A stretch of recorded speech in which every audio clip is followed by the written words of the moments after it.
you so much for joining us for another episode of the Katy Halper Show, which you can hear every Wednesday on WBAI at 6 p.m. That's WBAI.org or 99.5 FM.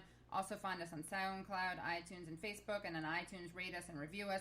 This week's episode is great. We talked to reporter Zaid Jilani from the Intercept. Also, you'll want to stick around to the end of the episode because we have some gems and outtakes for you.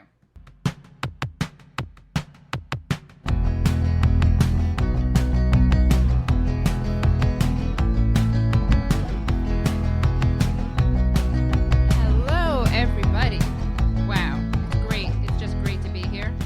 This is the Katy Halper Show. Oh my God, did I just say that? Did you say the Katy Halper home?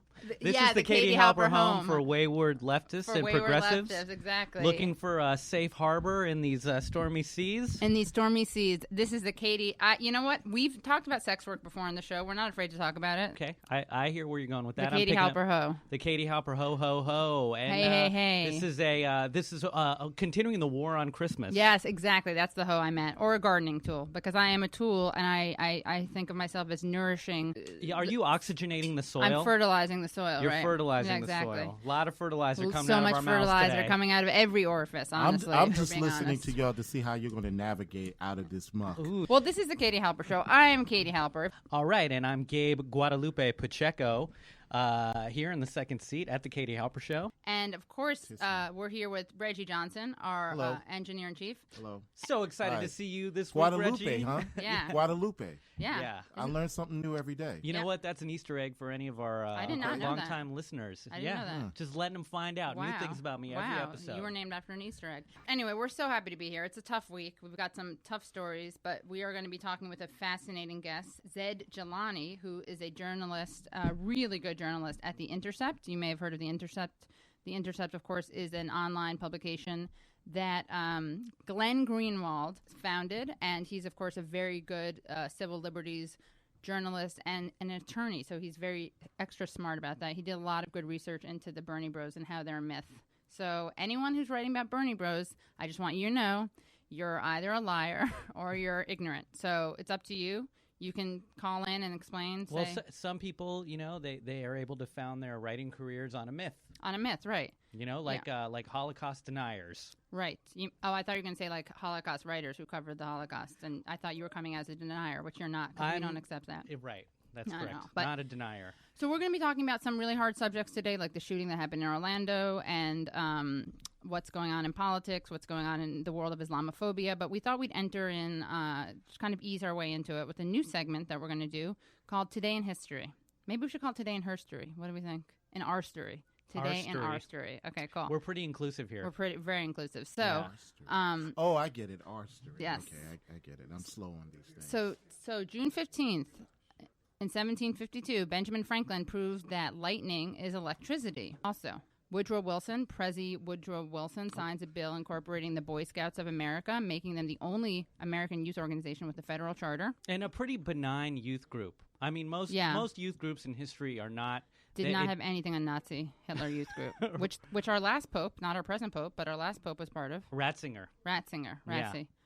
And then, I want to give a shout out to Massachusetts Bay Colony, because in 1648, Margaret Jones is hanged in Boston for witchcraft, and it's the first such execution for the Massachusetts Bay Colony. But Boston always pushing the limits. Yo, shout outs to our primitive traditions.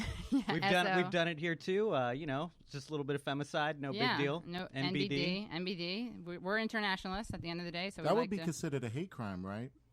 If you're witchophobic, I guess so. Yeah, if you're against Wiccas. And I guess that would be considered a terrorist act as well. Oh, we're gonna get into that. Hey. Don't ruin the... Yeah, okay. Well, hey. I know. Well, you know what? This is this. actually another thing related, unfortunately, but this is a good thing. In 1667, the first human blood transfusion was administered by Dr. Jean-Baptiste Denis. Not a Jehovah's Witness. Neither a Jehovah's Witness nor a Christian Scientist, oddly enough.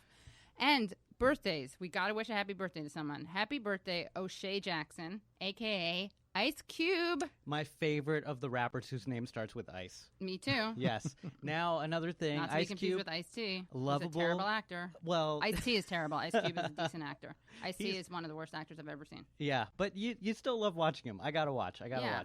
I'll tell you this though. When Ice he's on Cube. Law and Order SVU. I love all of his albums. America's Most Wanted and what's the other one? Predator. Oh, Oh, yeah. That's a It good was a one good too. day. Not Right. Super Predator, Right. which is a Hillary Rodham Clinton Hit. term. It's That's a one of her hits. Yeah. But just Predator. So on Sunday, a gunman killed 49 people and wounded 53 at Pulse, an LGBT nightclub in Orlando, Florida. And it's the deadliest mass shooting in modern U.S. history.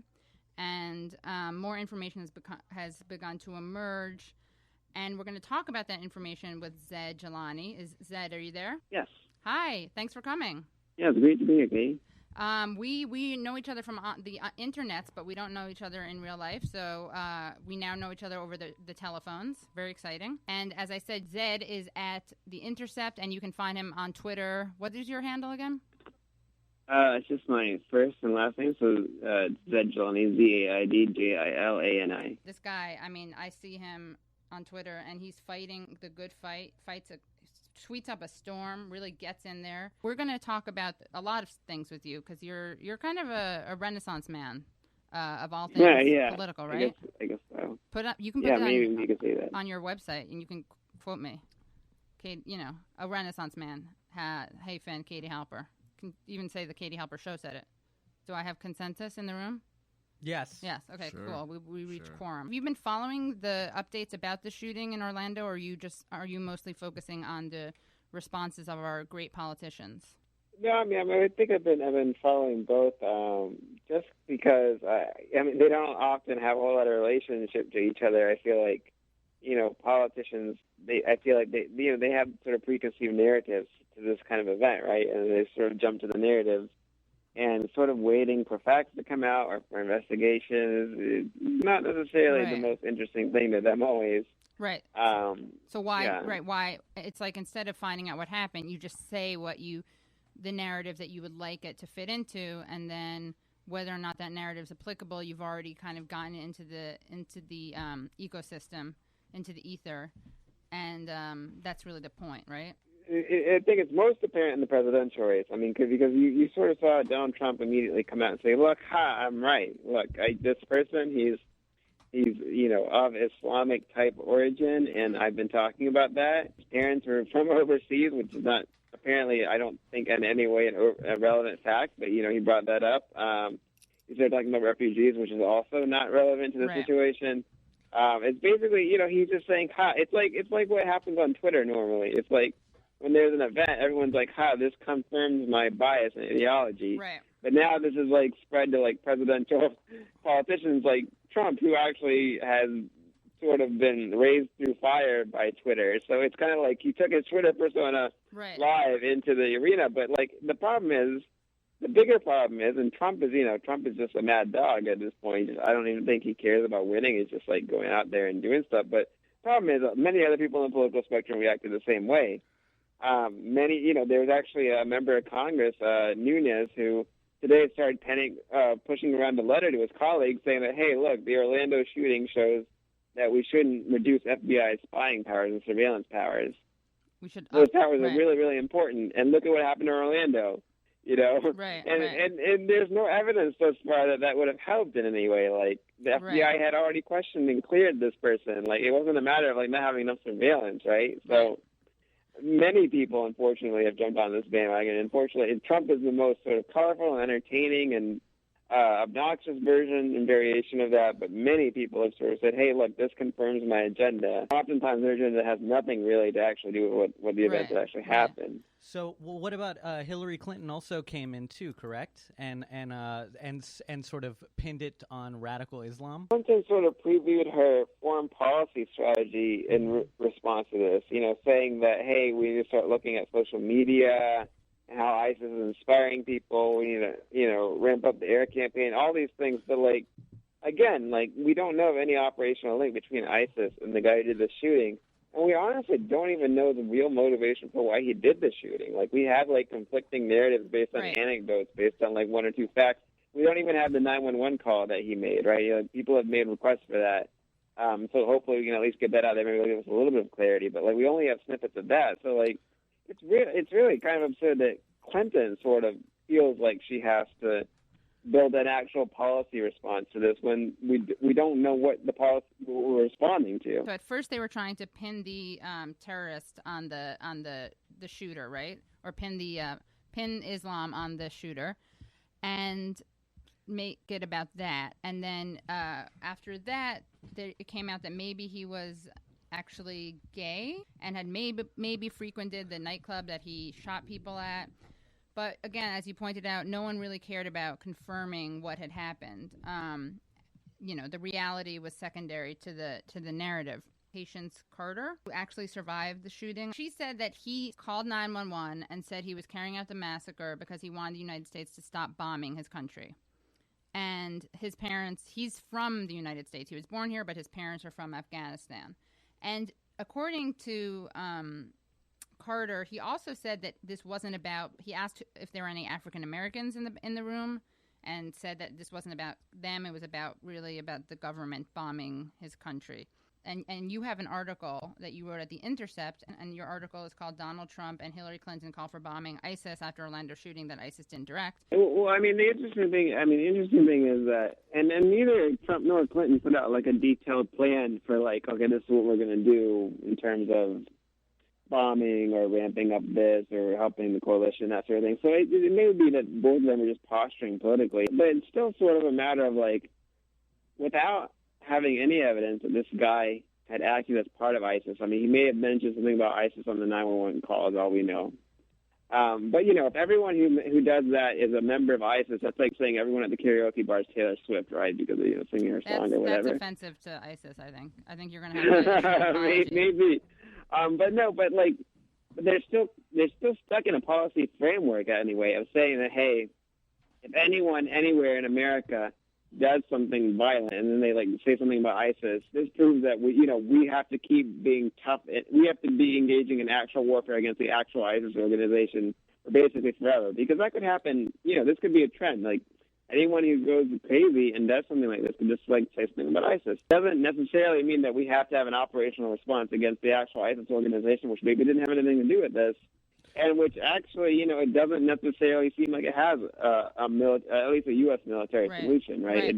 Right, because as you point out, the bombing is what, I mean, this isn't just based on this anecdotal thing about this guy saying, I'm going to kill a bunch of people because the U.S. is bombing my country. I mean, we know that something that tends to radicalize people are bombings, that especially when they kill civilians, right?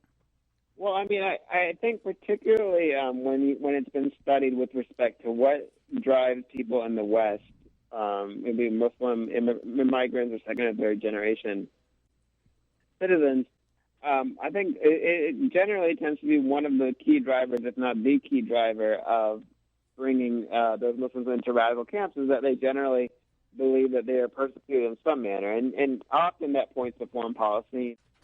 What's interesting, though, is as you point out, it's like why the response is basically that both Clinton and Trump seem to be proposing is let's do more of the stuff that this guy actually said is the reason that he shot a bunch of people.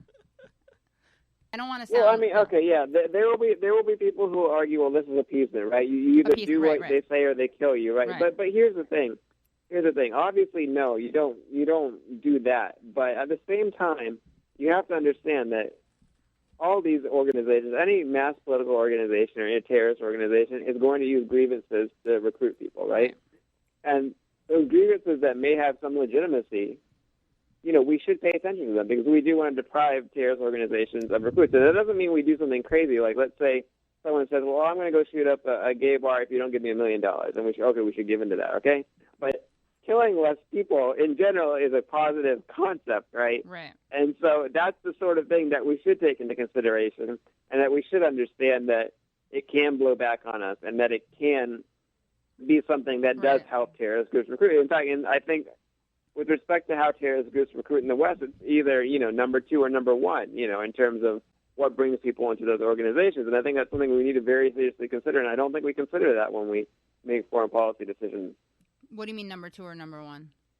Well, I mean, You could say that there are other things. I mean, generally, social alienation, particularly that's probably a bigger factor in Europe than the United States. But I think in many parts of Europe, Muslims just aren't accepted and integrated in any way. I mean, they don't. They're sort of their religious traditions are attacked. Women in hijabs or men in skull caps, or they're ghettoized. They're very isolated. They're not integrated in a way I think that also could help lead to radicalization. But I think that foreign policy is generally one of the top, if not the top, things used for recruitment. And I think things that do cause people to feel radicalized because they feel like they are under attack, right?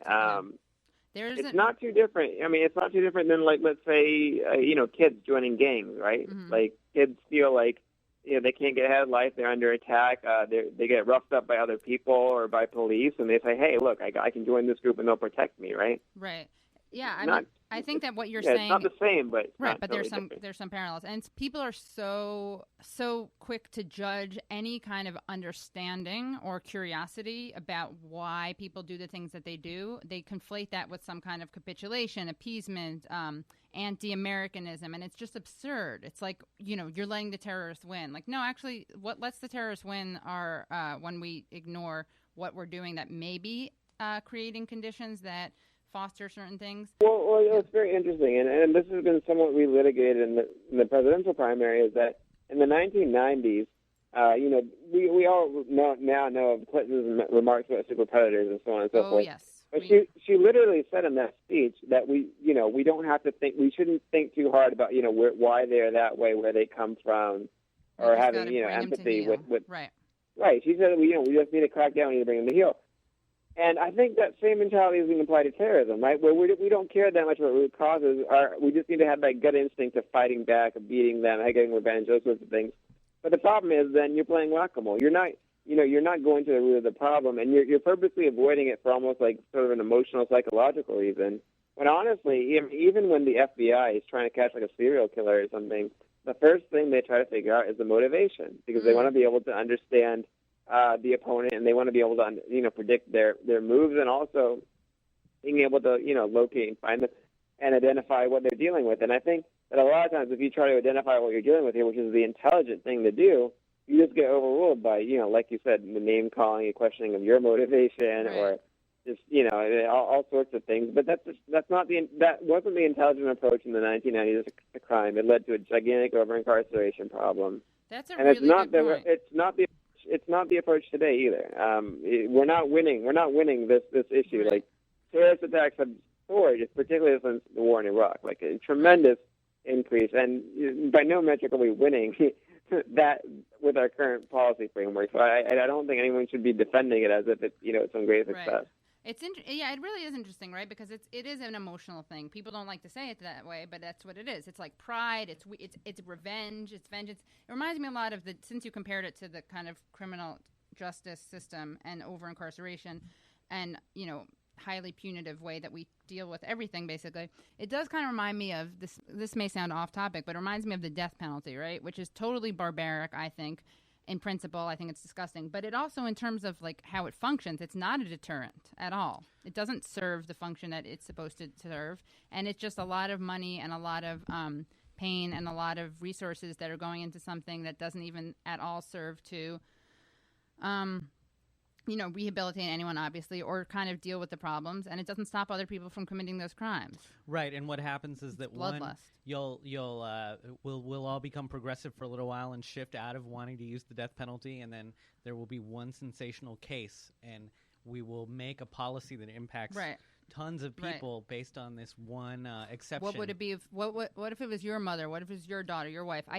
Anytime you have to ask yourself. I recall, when you bring that up, I think about Jonathan Chait, and he tweeted something about the Boston bombers, saying that like, I'm against the death penalty, but if it happened in just this one case, I'd be okay with it. Right. And then people were attacking him, and he was like, "Oh, but I'm against the death penalty as it is. But if I support it in some hypothetical way, then I'm an evil person." But then that's the problem.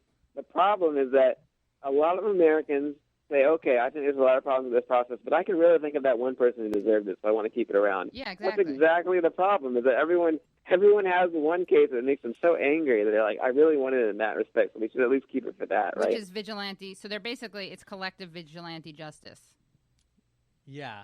And, well, like, what was so worrisome for me, or troublesome rather, is like, you brought up already the super predators, and that was the first thing I thought when Hillary Clinton used the phrase radical Islam. She actually said, just to clarify, and this is really important, so to give background, right? So basically, Donald Trump had said, of course, he blamed this, because we all know what happened. The reason that this happened at all is because if only Obama had actually said radical Islam, clearly all people who were tempted to commit terrorist acts would have stood down and thrown their... taken their arms and thrown them into the riverside or whatever. What is that? I'm down by the riverside, right? But so he tried to blame this on Obama not using the word radical Islam because that's some major litmus test, and Obama refused to take the bait. Right? He wouldn't use that term. But Hillary Clinton actually, where we have this, she was on Morning Joe, and she was asked about kind of the phraseology, and she said, I've clearly said many, many times, we face terrorist enemies who use Islam to justify slaughtering innocent people. We have to stop them, and we will. We have to defeat radical jihadist terrorism or radical Islamism. Whatever you call it, it's the same. So as you pointed out, Gabe, she said radical Islamism, but... boom, I just missed the ISM no, but at the end. What's interesting about that is, so Islamism isn't radical Islamism redundant? Because isn't Islamism in itself radical? I mean, it's kind of difficult distinction to make. You could say that Islamism is like basically like religious fundamentalism, like basically bringing the religion into politics, right? So like you could say that like the party that runs Turkey, AKP, which is Erdogan's party, is an Islamist party, but like for the most part, until very recently, they didn't necessarily emphasize religion all that much. So it's like, I almost, and it's a difficult thing to say, but I think that the point you guys are making is that she did actually use this, either the phrase or a very close phrase to what Obama avoids. Right. And it's felt intentional, right? Because this is someone who protests, everything when she brushes her teeth in the morning, right? She plans things out very meticulously. Yeah, so she's it like didn't Crest seem like it was a gap what's the other? Crest or what do you Colgate. want? Colgate, Crest or Colgate. What do you guys use in this state? Yeah, exactly. But it's what's interesting is that not only does Obama not use that word, but even Bush said there are thousands of Muslims who proudly call themselves Americans, and they know what I know, that the Muslim faith is based upon peace and love and compassion. Which is cute because I doubt he ever cracked open a copy of the Quran. But anyway, at least he was kind of more woke on this issue than Hillary. But I find what Hillary did, obviously it's Machiavellian, and that makes me sexist because I'm supposed to pretend that she doesn't ever make any political calculations because she's a woman, I guess. You're a misogynist. I'm a self-loathing woman, yeah. But you know that Bill and Hillary were they were like, so I'm going to call it Islamism, and that way my bases are covered, so... If they say I said radical Islam, I said I did not say that. I said radical Islamism, but I'm also going to shift towards Trump and end scene. And I would just like to interject this word into the political discourse. What we just saw Hillary do, letting Trump frame the debate and discourse, that's called a Trump pivot. Trump pivot. Boom. Boom. Yeah, there it is. You like it? Get that tattooed on your body. Get that tattooed. Put that in your hat and smoke it, or whatever you do. What is it? Put that in your... It's a pipe. It's a pipe. Hat. I was trying to... Yeah. Zed, are you still there, or did you hang up in disgust? Yeah, no, I'm sorry. He's like, I was just getting a library book out of the library. But what do you think of this Trump pivot? Is Hillary already Trump pivoting? And also, I would like us to collectively come up with a term for the opposite. Actually, basically, it's a move that accompanies the Trump pivot in terms of choreography, which is like the Sanders shift, the Sanders slip up, the Sanders slide. When she goes towards Trump and goes away from Sanders, what should we call that? The Sanders shuffle? The Sanders, sorry. Shuffle, you like it? Okay, the Sanders shuffle. So she's Sanders shuffling and Trump pivoting. But, and John Kerry, who is the Secretary of State, he also didn't want to was loath to use the word Islam, radical Islam. In fact, he did not. So you have Clinton and Trump closer in their words. Is that neoliberalism in a nutshell? What we're seeing right now? I mean, part of it is like, is she pivoting? I mean, I don't know. I guess do people define pivoting as you you moving on the political spectrum, but the motivation doesn't matter? Because what I would think is like, it's not just a matter of her being political and saying, okay, I want some of Trump's supporters. It could just be that she believes that, that's her worldview, right? Right. So I don't know if is she pivoting or not. I mean, it seems like she might be, in that she's not addressing this towards Bernie Sanders and his supporters, but it may not necessarily be that she's doing it just to try to get Trump support. It may just be that's her world. So you're saying that they may actually, right? I mean, I would say that I could imagine when people say, if Trump were in office, it would be so terrible, and the foreign policy stuff would be so terrible, and she's so experienced. And I always say, well, yeah, that's kind of the problem, is her experience in foreign policy.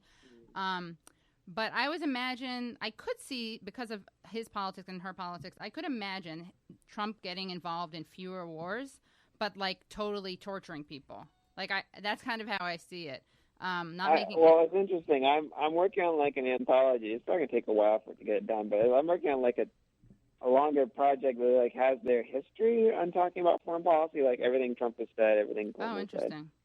And I think that's probably that may very well be the case, in that I think Trump seems overall to be skeptical of foreign involvement. Right. And that sometimes he's like, okay, yeah, like with the Iraq War, like when the vote was right after the vote was happening, he was like, okay, I guess we should do it. Like he was very resigned sounding, like, well, he wasn't enthusiastic about it. And like almost immediately after the war started, he's like, this war sucks. I hate this. Like, why are we wasting all this money and Bush stuff? Bush is an idiot, right?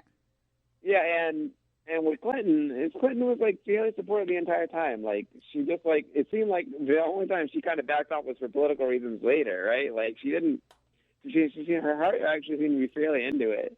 It seemed like the part that maybe legitimately bothered her the most is that we couldn't convince more countries to do it with us, which I don't know. I mean, it's not really a real critique of the war. It's just like, well, if only we had more friends doing it, we want to be popular. Yeah, exactly. But if we had done better at the same time, outreach, invited, sent prettier invites out. I noticed that Trump, whether he's running for president, which is right now, or thinking of running for president, or whether he's just like being a private citizen and he gets interviewed, he seems to really love the police. Like he seems to love police, the death penalty. Right. He seems to really like authority and order. So it seems to me like, it may very well be the case that Trump would be less militaristic, but that Trump would like have no problem, like, oh, let's just wiretap everyone. Right. Wiretapping is great. The police are great. Lock the a lot of FBI people asks me up to do here. something.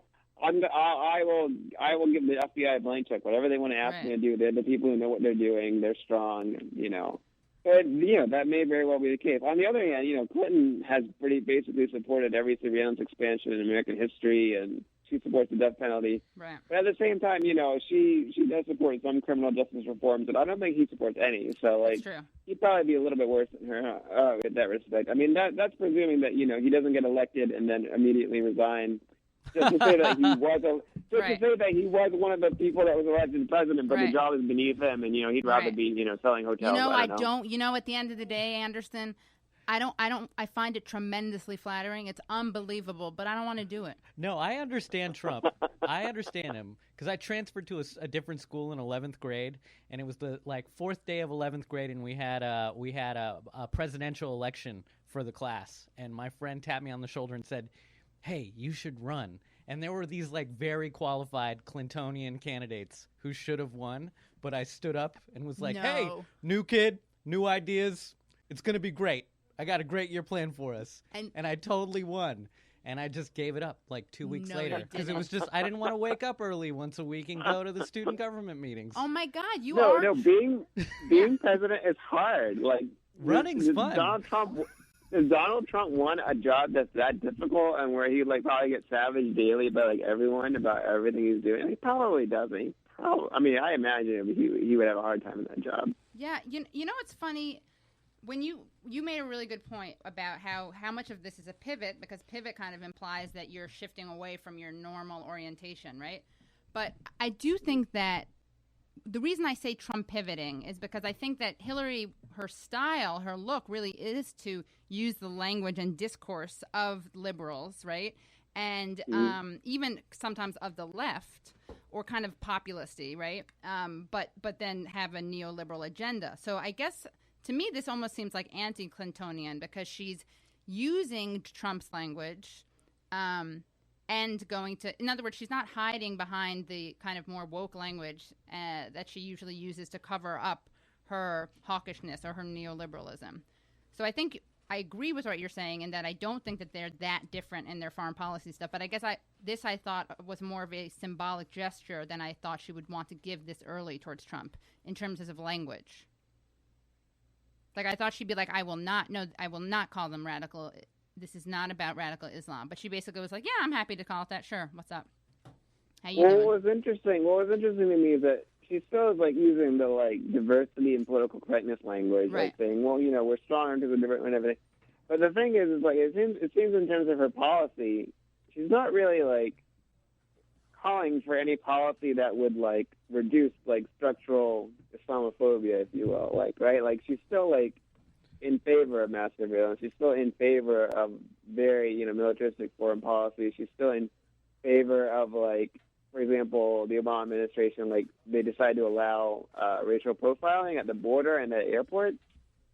Like in their order to reduce racial profiling, they exempted those areas. So like she's not rolling that back. Oh my gosh, so, I didn't know that. So they have Jim Crow. They've like segregated. They've created separate but equal spheres where you can racial profile and where you can't. Yeah, I mean, imagine. Do they have like a chart, like a color chart of faces, and they're like bad browns, suspect browns, a benign browns, right?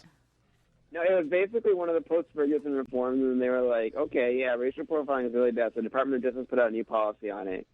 And it was basically like, okay, black people don't want us to, like, abuse them anymore, so, okay, we'll do something for them. But, like, we got to keep doing it at the border and the airport because, those groups haven't really gotten really mad at us yet, so we'll... Or they don't have... But, like, no, there are she could do, right? If she really, like, cared about structural justice here in Islamophobia, there are policy changes she could make to do that, right? She's not proposed any of those. It seems like she wants to double down on the things that are bad in that area. So what could be? What are some of those solutions, by the way? Well, I mean, I named one is that they could end that exemption, right? They could do that. The other thing is, like, for example, they have a program called Countering Violent Extremism, and CVE? Theoretically it's EVE, right? And theoretically it's supposed to be like about countering violent extremism, but basically it's about Muslims, right? And they just invite Muslims to the White House and tell us like, how do we work with your communities to like stop these extremists and like totally targeted Muslims, but they don't like bring in like right-wing Christian groups and like interrogate them and try to recruit them to like stop Dylan Roofs and stuff, right? Like they only focus on Muslims. But that's another policy you could very easily do is like you could say, hey, if we're going to have this program, we're going to apply it equally. We're not just going to focus on one segment of the community and like put a target on their backs. She could reduce, surveillance. There's a lot of surveillance issues that she could reform, and obviously there's the foreign policy, which she seems to have like no interest in whatsoever in like reorienting around Israel, Palestine, except for orienting to the right. So on. You can go on for a while, but like she really hasn't promoted an actual policy framework to tackle this problem. She's very good friends with Bibi, though. She loves Bibi. No, I mean the fig leaf is to say that we love Muslims and we like diversity and we're not about hate. Okay, it's entirely like rhetorical, which is important. I mean, it is actually important for a leader to say that, to say that we're not about hate and all that. But it's kind of a low bar. It has to be backed by policy. It has to be backed by policy, right? Your job is to be a policy implementer. That's what the president is. So you just have to say it. I'm all about the thoughts and prayers. Exactly. You got to say it. It's magical thinking. Yeah. I love you. I love adorable Central American children. I think that we do need to send a message to them. They're adorable. I just want to turn you right back around, just to nudge you right back to the border. Go back to Honduras, where I helped destabilize that region. You're welcome. Not to brag. Humble brag, NBD, no big deal. But, I did legitimize the coup ex post facto, so enjoy it.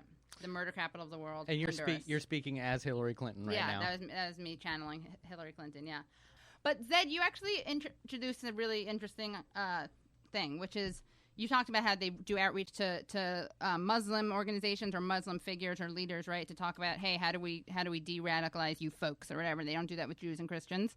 So I tweeted the other day, and I almost didn't tweet this because I thought it was so sanctimonious, and it kind of gave me, like, I almost cringed at myself. But something like Muslim and LGBT identities are not mutually exclusive. And I got so much crap on Twitter from not just from the Christian Islamophobes on the right, which I kind of expected, but also from these annoying, I forgot how annoying, sometimes I as an atheist, I want to come out, do not say that I'd never said anything. I am coming out and repudiating the actions of atheists, the really obnoxious ones, the ones who tell you that they're an atheist. Like I was joking the other day that there's actually like a thermometer that Pew publishes where it's like, how do Americans feel about different religious backgrounds? Yeah, I saw that. And atheists are like right above Muslims, right? Like 1 degree or something. Oh, I saw that. Like, hey, I was joking that like Richard Dawkins, if he works hard enough, he'll get Muslims above atheists. So I agree. So, we'll move on up a little bit. But what do you have to say to that argument about? I mean, because there's nuance there, right? I mean, look, I'm someone who's always talking about Israel and how you don't have to have terrorism when you have state-sanctioned violence, right? Like, you don't really need terrorism, and still there are Israeli terrorists here and there, but of course it's more of a structural thing, right? Institutionalized violence. What do you think? What is the truth about, like, is there any difference at all? Is there, in other words, I feel like sometimes I bend over backwards to sound like very politically correct and say, oh no, it's not about one group or another, but I don't know. Just I'll just leave it and just educate me, make me woke about the nuances, because sometimes I feel like people. Wait. Yeah, sorry. But I'm trying to understand. So are you asking if like there are differences with respect to how groups like approach terrorism? No, I'm more saying like. There's a couple things. One is that people like to talk about. Gabe's getting a headache right now. People like to talk about the text, right? The book. And they're like, oh, Islam says X, Y, Z, so it's really inherently more violent. And it's like, well, okay, but the Old Testament also says that it's you can get executed if you have sex with a woman who has her period. You're welcome. Yeah, that's the true. two following religions. But it's clearly not a text thing, right? It's not about the actual rituals or the rules of the three religions. Is there a difference between, and then you have abortion, anti-choice people blowing stuff up. So is it just really like there's fundamentalism, it comes in all different shapes and forms and colors and sizes? Or is there something about certain areas of the world? There's a number of different questions. So like, and I'm not a Samuel Huntington fan or anything. No, obviously there are a number of different questions being asked. So like, yeah. One is, I think there's a distinction between religious fundamentalism and terrorism. So, yes. For example, you could be very super deeply devout and strict and very conservative, but not be at all involved in terrorism. Like an Amish and you person. Can be like, and you can be like almost completely secular and be involved in terrorism, which That's actually totally happens true. to be the like case. The weatherman. Happens to be the case with like tons and tons of Tamil Tigers, Muslim terrorists. No, even the Muslim terrorists, like the people in Paris, were very secular in their lifestyles. Right. Like everyone who knew them said they were extremely secular. Right.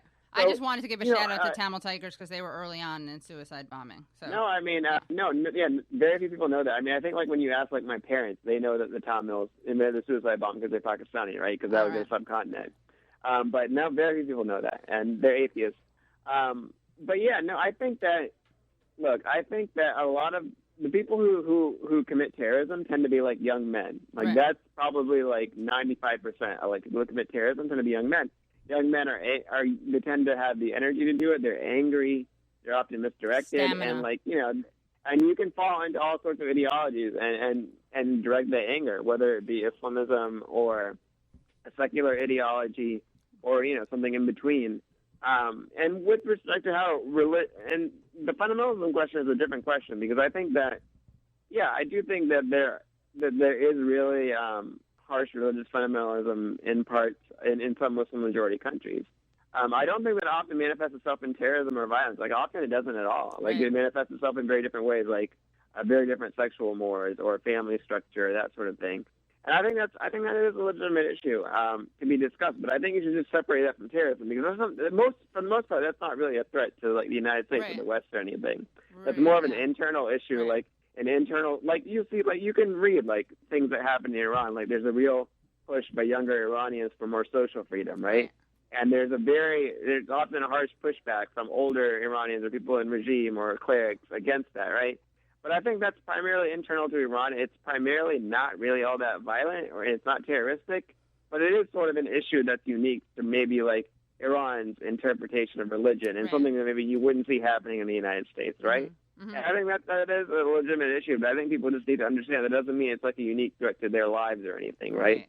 It's just a matter of religious evolution and struggle and pushback that has happened in many societies over many years, I think. And, you know, it's really fascinating because when you were talking about how there's a lot of secular people who, like the people in France, what's kind of ironic is that, you know, so many Islamophobes and people who are ignorant about Islam, they conflate everything together, right? So like you're Muslim, you're Arab, they don't know that they're Arabs who aren't Muslim, they don't know that they're Muslims who aren't Arab and everything. But this Muslim identity, which in theory is a religious one, becomes kind of a cultural one, right? Because...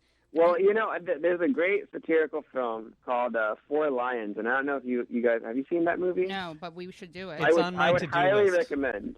Cool. Yeah, highly recommend everyone listening to watch the movie, because I think that movie portrays it probably more accurately than like any other movie, in that you have like a group of Muslims who are Muslim Brits, and some of them want to commit terrorism, and they're like a group of friends. And you'll see how their level of religiosity really does not correspond to like who wants to actually do that and who doesn't. Right. And a lot of it is because they have an identity that transcends religion. And to some people, it's cultural or ethno-nationalist. And you see how, like, British people treat them. They kind of assume that the most religious among them are the ones who, like, really want to go blow stuff up. But that's not necessarily the case. And we've seen that in, I think, many of these terrorist events. I mean, the man in Orlando didn't seem all that religious to me either from reading about him. Right. Well, we would love to have you back on. Can you come into New York City? Well, just come in. You don't have to do it just for this. Next time you're here, make sure you do come into the studio. Call again. We'll have even better technology. We won't have people having like, Quaker meetings outside, except Quaker meetings aren't noisy, so that doesn't work. Whatever. Revival meetings outside. And again, Zaid Jilani, thank you so much. You guys can find him at the Intercept. Such a great journalist. So happy to have him here. And I'm Katy Halford. I'm here with Gabe Pacheco and Reggie Johnson. We're here every Wednesday, 6 p.m. Camille LeBlanc. And check us out on iTunes, on WBAI. And also, Gabe has a show Wednesdays, a very funny show called Funhouse Comedy. 10 p.m. It's at Pete's Candy Store here in Williamsburg. And we will see you next week. Okay. Thanks so much. Bye.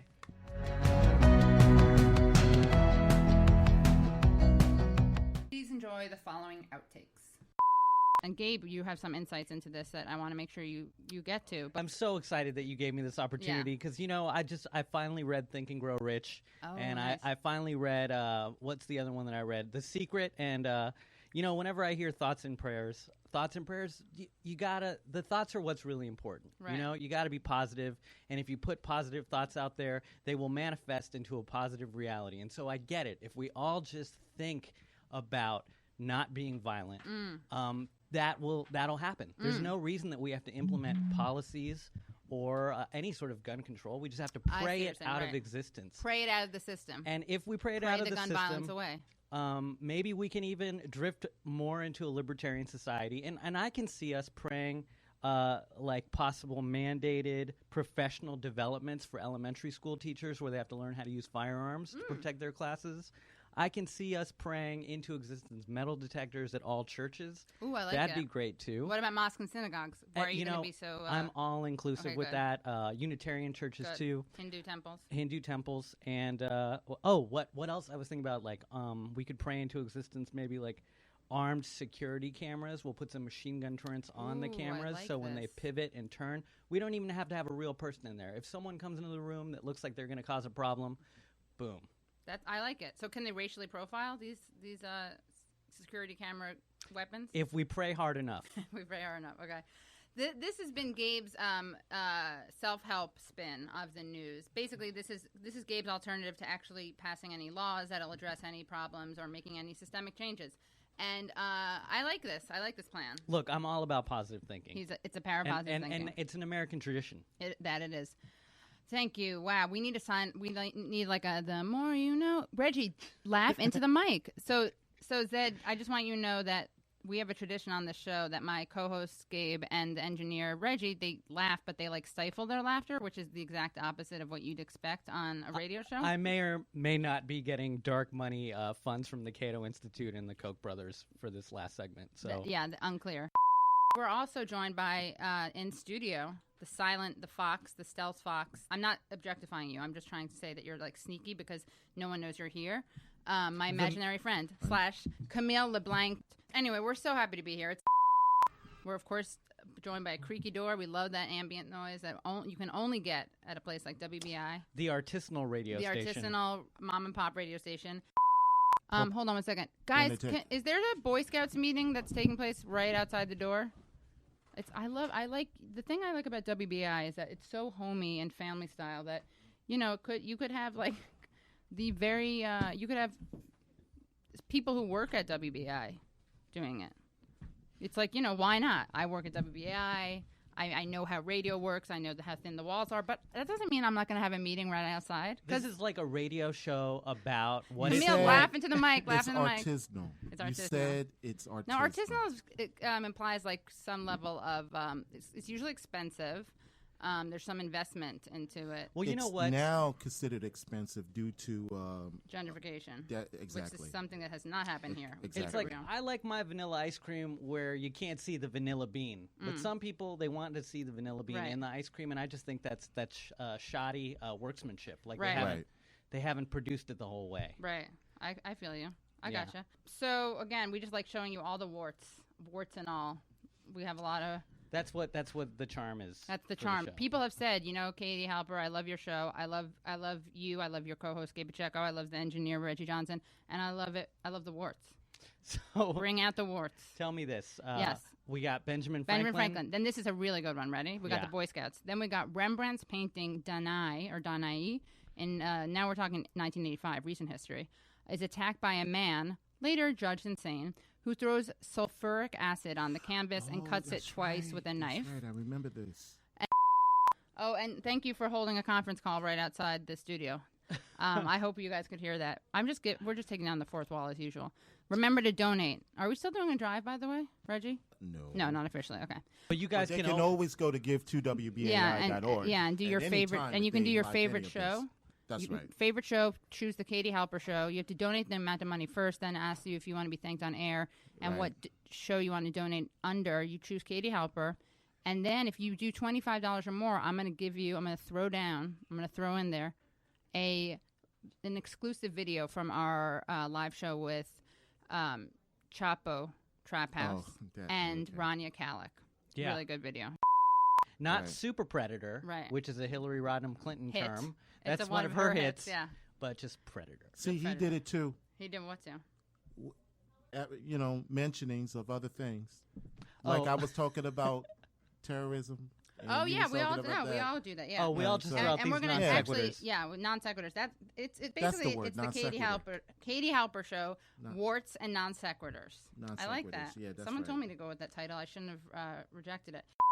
Zaid Jilani, and again, he used to work at Think Progress, and some of you may know that Think Progress is the blog from Center for American Progress, which is the think tank. Neera Tandon, hi Neera, I'm assuming you're listening. Neera Tandon and I have a kind of intense online relationship. It's kind of petered out, but there was a lot of stuff going on between me and her not so much on Twitter, but on Facebook. Anyway, but we're going to be going over the